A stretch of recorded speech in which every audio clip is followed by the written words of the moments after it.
Bhutambat. Watch the review of episode 2. This episode was so captivating. इस कड़ी के केंद्र में आर्यन, डॉक्टर मरियम और प्रोफेसर तौकीर हैं। तीन ऐसे किरदार जिनके उलझे रिश्ते गहरे मनोवैज्ञानिक घावों, सामाजिक दबावों और आघात के अनिश्चित परिणामों को उजागर करते हैं। शुरुआती दृश्य से ही लहजा हल्की रोमांस या शांत ड्रामा का नहीं, बल्कि आक्रामकता और बेबसी का बना दिया जाता है। आर्यन, जो साफ तौर पर टूटा हुआ और अस्थिर नजर आता है, चिल्लाकर कहता है, सिर्फ पिस्तौल पकड़ लेने से आदमी बहादुर नहीं बन जाता, और अगर जरा सा भी कुछ हुआ ना तो मैं अस्पताल जला दूंगा। यह संवाद उसे तुरंत एक ऐसे इंसान के रूप में स्थापित करता है जो सीमाओं से परे धकेला जा चुका है। उसकी बातों में केवल गुस्सा नहीं है, यह डर है जो आग की तरह भड़क रहा है। ये उसकी अंदरूनी असुरक्षा और गहरे खतरे के एहसास की पुकार है।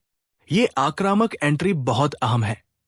ये आर्यन को खलनायक नहीं, बल्कि भीतर से टूटा हुआ एक युवा दिखाती है जो अपने ही अव्यवस्थित मन से जूझ रहा है। आर्यन का किरदार निभाने वाले अभिनेता ने इसे बेहद खूबसूरती से साकार किया है। उसकी आवाज गुस्से और नरमी के बीच कांपती है, जैसे दिखाती हो कि दिखावे की कठोरता के पीछे छोड़े जाने और खो जाने के जख्म अब भी ताजा है। दृश्य अचानक डॉक्टर मरियम की ओर मुड़ता है, जो पहले ही प्रोफेसर तौकीर के साथ टकराव में है। जल्दी ही पता चलता है कि आर्यन के विस्फोटक व्यवहार के प्रभाव उसकी अपनी सीमाओं से बहुत आगे तक जाते हैं। मरियम, जो सिद्धांतों पर चलने वाली डॉक्टर है, प्रोफेसर तौकीर से बात करते समय पीछे हटने से इनकार कर देती है। वो तीखे लहजे में कहती है, ये एक अस्पताल है, यहां हर चीज का एक प्रोटोकॉल होता है। उनकी सख्ती दुश्मनी नहीं, जिम्मेदारी से उपजी हुई है। ये बातचीत पूरे एपिसोड का केंद्रीय थीम बन जाती है। मरियम अनुशासन, संरचना और नैतिकता का प्रतिनिधित्व करती है। वे चीजें जिनकी इस समय आर्यन के जीवन में सबसे ज्यादा कमी है। तौकीर के बेटे के लिए माफीनामा साइन करने से उनका इनकार जिद नहीं, बल्कि एक नैतिक सीमा है।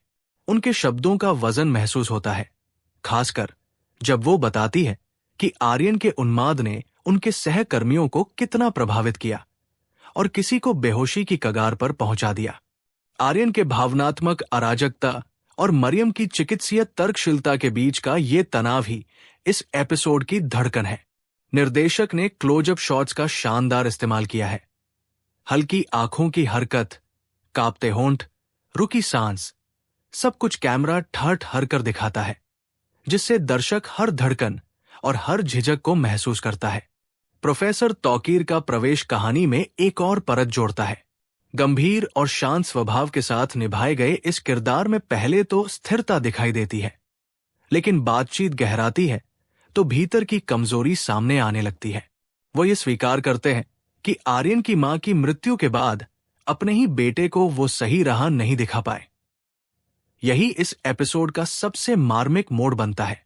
उनका ये एहसास कि सिद्धांत और किताबें भी कभी कभी घर के भीतर असफल हो जाती हैं, बहुत प्रभावी लगता है।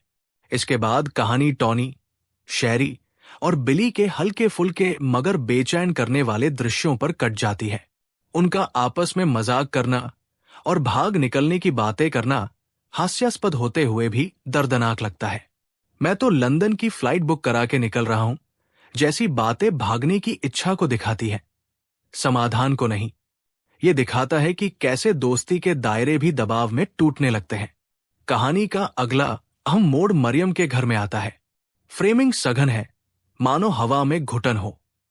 आर्यन अंदर आता है। अब वो पहले जैसा उग्र नहीं, बल्कि थका, बचाव की मुद्रा में है। मरियम सख्त होते हुए भी इंसानियत नहीं छोड़ती।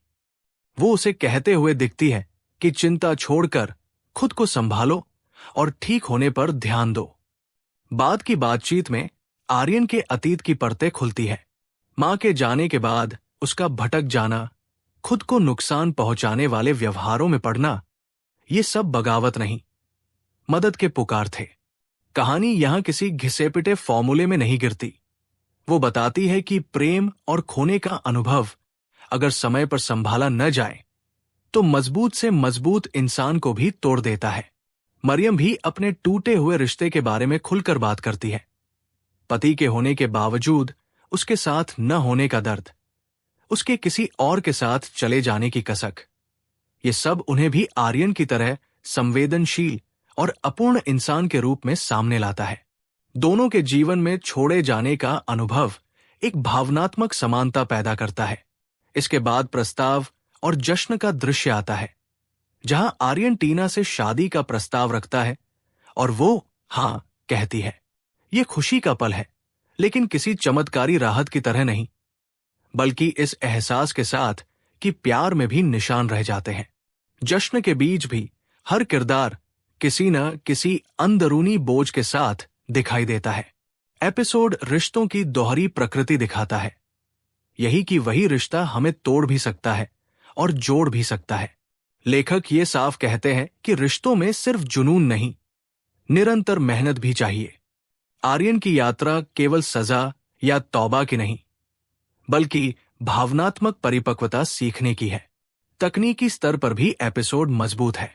सादा रंग योजना, सीमित बैकग्राउंड म्यूजिक और चुप्पी का बेहद प्रभावी इस्तेमाल हर दृश्य को और गहरा बना देता है।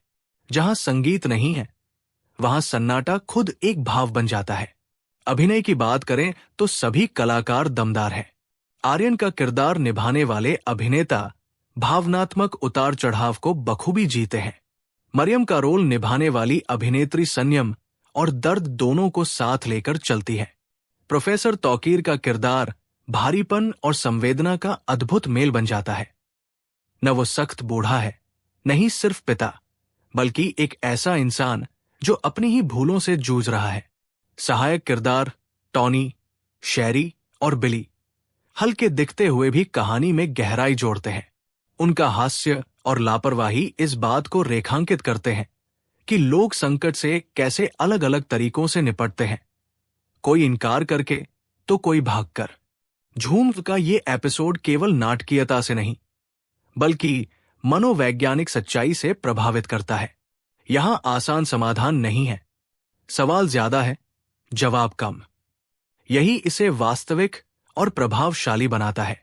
सबसे सशक्त दृश्य वे है जहां संवाद कम और खामोशी ज्यादा है। आर्यन का अकेले बैठना, मरियम का खिड़की पर टिककर सोचना, तौकीर का अपने अपराध बोध में डूब जाना। एपिसोड अंत में पूर्ण विराम नहीं, बल्कि एक ठहराव देता है। मुलाकातें हुई है, सगाई हुई है, लेकिन घाव अब भी है। सवाल रह जाते हैं, क्या टूटे दिल सच में भरते हैं? क्या प्यार हमेशा अपने पुराने घाव साथ लेकर चलता है? कुल मिलाकर ये एपिसोड मजबूत लेखन, सशक्त अभिनय और भावनात्मक रूप से परिपक्व कहानी कहने का प्रमाण है। झूम केवल कहानी नहीं सुनाता, ये मनुष्य के दिल दिमाग की पड़ताल करता है, और ये कड़ी उस खोज का बेहद प्रभावशाली अध्याय बनकर सामने आती है।